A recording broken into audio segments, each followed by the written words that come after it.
जब अमेरिकी ताकत और उसके प्रभाव का इतिहास लिखा जाएगा तो उसमें ईरान का जिक्र जरूर होगा। एक ऐसा देश जिस पर दशकों तक प्रतिबंध लगाए गए, जिसे आर्थिक तौर पर तोड़ने की कोशिश हुई, लेकिन युद्ध के मैदान से लेकर बातचीत की मेज तक ईरान ने दिखा दिया कि प्रतिबंध किसी देश की इच्छा शक्ति को नहीं तोड़ते, बल्कि वो उसको एक हथियार बना देते हैं।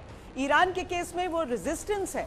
करीब 4 महीने तक चले इस संघर्ष के बाद अमेरिका और ईरान के बीच MOU साइन हो गया है। दिलचस्प बात यह है कि जिन शर्तों को कभी अफवाह, कभी फेक न्यूज बताकर ट्रंप खारिज कर रहे थे, आज वही समझौते का हिस्सा बनते दिख रहे हैं। नमस्कार, मैं हूं श्वेता सिंह और वॉर रूम में आपका स्वागत है। एक ऐसा वॉर रूम जहां पर शांति की बात है, लेकिन शांति कहीं खत्म ना हो जाए इसका डर भी है। पश्चिम एशिया की इस बड़ी डील के 14 अहम बिंदु सामने आए हैं।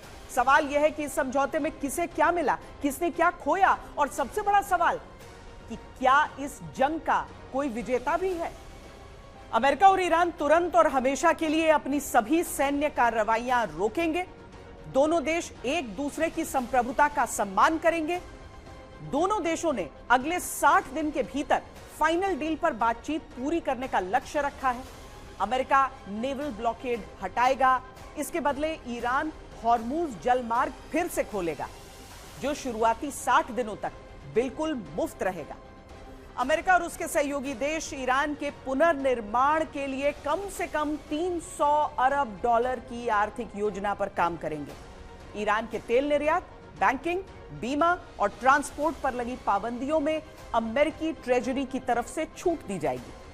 साथ ही ईरान की फ्रीज की गई विदेशी संपत्ति भी चरणबद्ध तरीके से जारी होगी। ईरान ने दोहराया है कि वो परमाणु हथियार नहीं बनाएगा। यूरेनियम का निपटारा IAEA की निगरानी में होगा।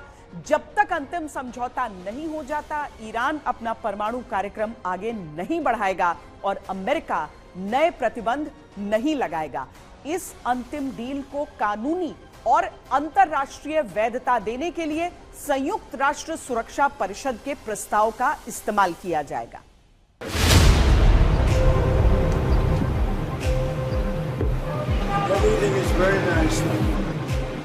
अंतरराष्ट्रीय मामलों के जानकारों और एक्सपर्ट्स का कहना है कि अगर इस मेमोरेंडम को बारीकी से देखें तो तत्काल और ठोस फायदे ईरान के पक्ष में जाते दिख रहे हैं। इसके पीछे कई बड़ी वजहें हैं। ईरान को मिला आर्थिक सहारा। पिछले कुछ समय से ईरान की अर्थव्यवस्था बहुत खराब दौर से गुजर रही है।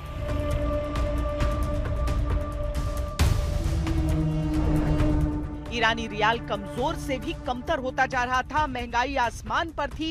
ये डील ईरान की अर्थव्यवस्था में जान फूंक सकती है।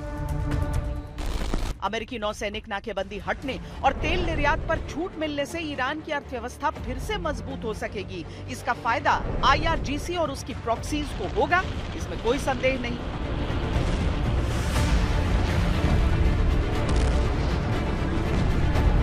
कि अमेरिका ने खुद खड्डा खोदा है अपने लिए। और ओबामा की जो डील की बात करते हैं, भी बात हो रही थी। ओबामा डील में था, ये केवल यूरेनियम का मुद्दा था, उसमें मिसाइल्स का मुद्दा नहीं था और हूती प्रॉक्सीज का नहीं था। तभी नेतन्याहू कहते थे नहीं, तो बड़ी खराब डील है, और नेतन्याहू अमेरिका में जाके लॉबी करेगी डील को कैंसिल, और ट्रंप ने करी। अब आज जो डील आ रही है, इस डील में बैलिस्टिक मिसाइल का कोई मेंशन नहीं है, प्रॉक्सी का कोई जिक्र नहीं, मेंशन, बल्कि रिवर्स हो गया है। बिल्कुल कि भाई लेबनान को तो प्रोटेक्ट किया जाएगा, राइट। तो अमेरिका ने अपने लिए खड्डा खोदा है, नो डाउट। ईरान के तेल से बैन हटने और फ्रीज संपत्ति वापस मिलने से भी ईरान फायदे में ही नजर आ रहा है, जबकि इसके बदले में उसने अपने परमाणु कार्यक्रम पर कोई बहुत सख्त या स्थायी कदम अभी तक नहीं उठाया है। परमाणु मुद्दे के सबसे पेचीदा फैसलों को अगले 60 दिनों के लिए टाल दिया गया है, जो कि ईरान के लिए राहत की बात है। यही वजह है कि अमेरिका के भीतर ही इस डील की आलोचना शुरू हो गई। राजनीतिक हलकों में यह चर्चा तेज हो रही है कि वित्तीय प्रतिबंधों में ढील देना ईरान पर से सबसे बड़ा दबाव हटा लेने जैसा है। दूसरी तरफ अमेरिकी राष्ट्रपति डोनाल्ड ट्रंप ने इस डील का पुरजोर बचाव किया है। ट्रंप का कहना है कि जो लोग इस डील का विरोध कर रहे हैं वो गलत हैं।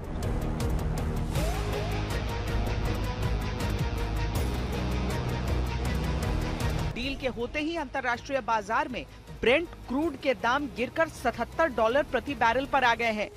और अमेरिका में पेट्रोल की कीमतें महीनों बाद $4 प्रति गैलन से नीचे आ गई है, जो अमेरिकी जनता के लिए राहत है। कूटनीति के समर्थकों का भी मानना है कि यह दशकों पुरानी टकराव की नीति को बदलने का एक अच्छा मौका है। एक्सपर्ट्स के अनुसार फिलहाल ये डील ईरान के पक्ष में ज्यादा दिख रही है।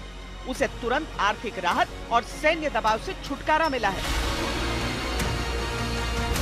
वहीं अमेरिका को तेल की कीमतों में गिरावट और युद्ध थमने से घरेलू राहत मिली, लेकिन उसके पर्पस ऑफ वॉर अभी पूरा होता दिख नहीं रहा। अब असली परीक्षा अगले 60 दिनों की बातचीत में होगी, जहां परमाणु और मिसाइल कार्यक्रम जैसे मुश्किल मुद्दों पर फैसला होना है। अगर सहमति नहीं बनी तो टकराव का दूसरा दौर शुरू हो सकता है।